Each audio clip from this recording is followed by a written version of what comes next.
Hi student, आज का जो हम टॉपिक कवर अप करने वाले हैं वो है मैं का सकता है, सकते हैं, सकती है, किसी के लिए भी हम यूज कर सकते हैं, पर डिफरेंस क्या रहता है वो आज हम सीखने वाले हैं। और इसके अलावा मैं के और भी यूजेस रहते हैं जो हम आज सारे के सारे कंप्लीट करने वाले हैं। फिर आप मैं का यूज कहीं पर भी कर सकते हो, चाहे अपनी राइटिंग में अगर आप एग्जाम की तैयारी कर रहे हो, या फिर स्पीकिंग में भी आप इसका यूज कर सकते हैं, जो आज मैं आपको बताने वाला हूं। तो चलिए शुरू करते हैं। तो मैं का पहला यूज रहता है फॉर फॉर्मल परमिशन। जैसा मैंने आपको पहले वाले वीडियो में भी बता रखा है कि फॉर्मल परमिशन क्या होती है, इनफॉर्मल क्या होती हैं, या फिर पोलाइट परमिशंस क्या होती हैं, उनके लिए मैंने वीडियो बना रखा है। आप इस वीडियो को देख सकते हैं। इस वीडियो का लिंक मैंने डिस्क्रिप्शन में और आई बटन में दिया हुआ है, वहां पर भी जाकर के आप क्लिक करके इसको देख सकते हैं। तो मैं का जो यूज होता है वो होता है फॉर्मल परमिशन के लिए।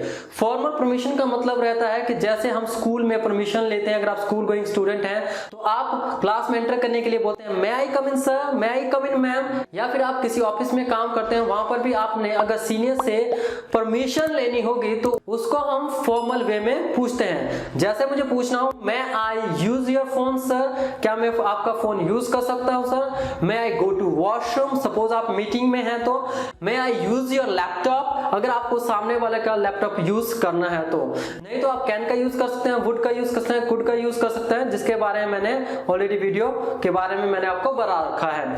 तो ये होता है, इसका स्ट्रक्चर क्या रहता है, इसमें हम सबसे पहले मे का यूज करेंगे, मे के बाद सब्जेक्ट का, सब्जेक्ट के बाद हमारी वर्ब की फर्स्ट फॉर्म, और उसके बाद अदर वर्ड, एंड लास्ट में हमारा क्वेश्चन मार्क यूज किया जाएगा राइटिंग में, क्योंकि स्पीकिंग में तो हमें दिखेगा नहीं। इसलिए वहां पर हम क्या करेंगे, राइटिंग के दौरान हमको खास बात का ध्यान रखना है कि हमें लास्ट में क्वेश्चन मार्क जरूर यूज करना है जब भी हम फॉर्मल परमिशन की बात करें तो मैं वाले सेंटेंस में, राइट। अब चलते हैं हमारे मे का सेकंड यूज। मे का जो सेकंड यूज होता है वो होता है जब हमने बात करनी हो ब्लेसिंग की, कर्स की, प्रे की या विश की।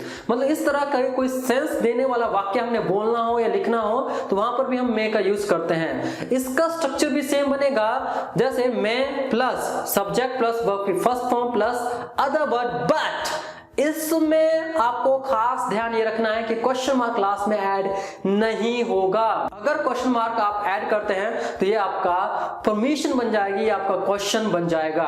जैसे एग्जांपल हम लेते हैं, जब भी हम बड़ों के पांव छूते हैं तो वो हमें आशीर्वाद देते हैं, जैसे तुम्हारी आयु लंबी हो, मे यू लिव लॉन्ग। बहुत से लोग हमें आशीर्वाद ये भी देते हैं कि तुम्हारी मैरिज हो जाए जल्दी से जल्दी, मे यू मैरी सून। और जब किसी पर्सन ने दूसरे पर्सन का बुरा किया होता है, किसी गरीब का बुरा किया होता है, तो बहुत सारे गरीब लोग जो है जिसने बुरा किया हो तो उसको शाप दे देते हैं, कर्स कर देते हैं कि भगवान करे तू ऊपर वाले को प्यारा हो जाए, राइट, तू मे यू डाई सून। तो इस तरह से भी रहता है। या किसी के लिए हम प्रे करते हैं, विश कर सकते हैं। सपोज कोई जो है आईएएस ऑफिसर बनना चाहता है, हम उसको बोलते हैं may you be an IAS officer, may you be a doctor, may you be a teacher, may you be a lawyer. तो यहाँ पर हम किसके लिए, ब्लेस के लिए, कर्स के लिए, विश के लिए और प्रे के लिए भी हम मे का यूज करते हैं। तो ये था हमारा मे का सेकंड यूज। अब बात करते हैं मे के तीसरे यूज की तरफ, जो बहुत बार यूज किया जाता है। आपने सुना होगा may be he will come, may be he गो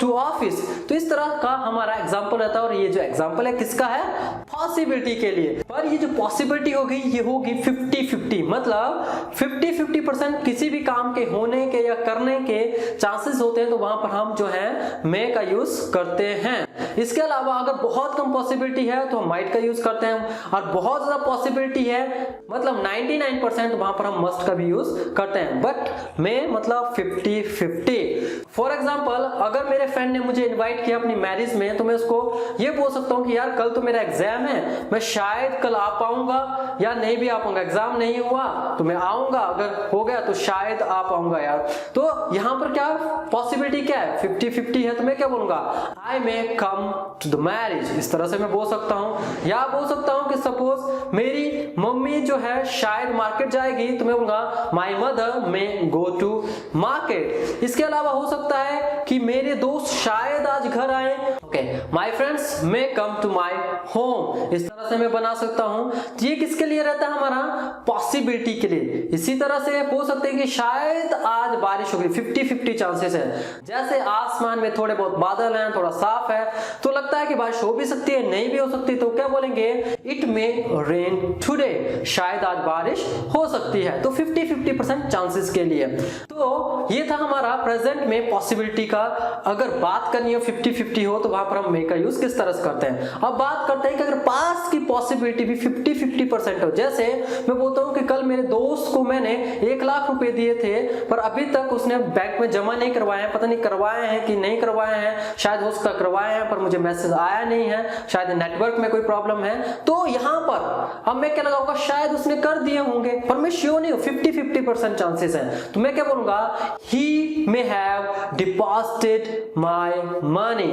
अब यहां पे स्ट्रक्चर को आपको ध्यान में रखना है। यहां पर हम स्ट्रक्चर यूज कर रहे हैं subject plus may have plus verb की third form plus other verb, जबकि प्रेजेंट के लिए हम क्या कर रहे थे? Subject plus may plus verb की first form plus other verb, इस तरह से।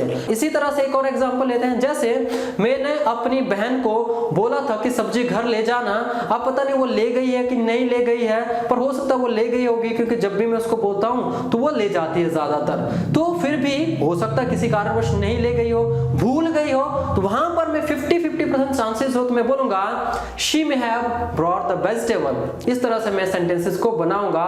कब? पास्ट के लिए, जब मुझे पॉसिबिलिटी के बारे में बताना है। तो फोर्थ यूज रहता है हमारा मे का, जब हमने कोई पर्पस की सेंस देनी हो। पर्पस की सेंस का मतलब रहता है सपोज, जैसे मैं बोलता हूं हम खाते हैं ताकि हम जिंदा रह सकें, we eat so that we may live. जैसे तो इसके लिए स्ट्रक्चर क्या बनेगा? इसके लिए स्ट्रक्चर बनेगा सब्जेक्ट प्लस वर्ब की फर्स्ट फॉर्म या fifth form plus other verb, उसके बीच में कंजंक्शन का यूज होगा। वो हो सकता है दैट, वो हो सकता है सो दैट, वो हो सकता है आपका इन ऑर्डर दैट। तो ये तीनों कंजंक्शन में से एक कंजंक्शन आपको लगाना होगा। इन तीनों वर्ड में से एक वर्ड आपको लगाना होगा। तीनों का मतलब होता है ताकि, राइट। और उसके बाद फिर आपका मे वाला जो क्लाउज है वो यूज होगा। सब्जेक्ट प्लस मे के बाद वर्ब की फर्स्ट फॉर्म, उसके बाद अदर वर्ब। तो इस तरह के जो सेंटेंस है जिसमें पर्पस की सेंस आती है, वहां पर हमारे 2 क्लाउज बनते हैं। कितने बनते हैं? 2 क्लाउज बनते हैं। एक हमारा प्रेजेंट वाला क्लाउज बनता है, प्रेजेंट इंडेफिनिट का, दूसरा मे वाला क्लाउज बनता है। तो इस बात का आपको खास ध्यान रखना है कि अगर मे वाला क्लाउज कहीं यूज हो रहा हो तो उसके साथ जो दूसरा क्लाउज होगा वो प्रेजेंट इंडेफिनिट का होगा, क्योंकि हो सकता है आपके एग्जाम में इस तरह का क्वेश्चन आए ताकि आप उसको भी सॉल्व कर सको, राइट। तो इस बात को आपको ध्यान रखना है। And at the end I say subscribe my channel so that you can get the notification of my upcoming videos and वो आपको हेल्प कर सकें। इसके साथ साथ बेल आइकन को भी हिट कर दीजिए। Keep learning and keep growing।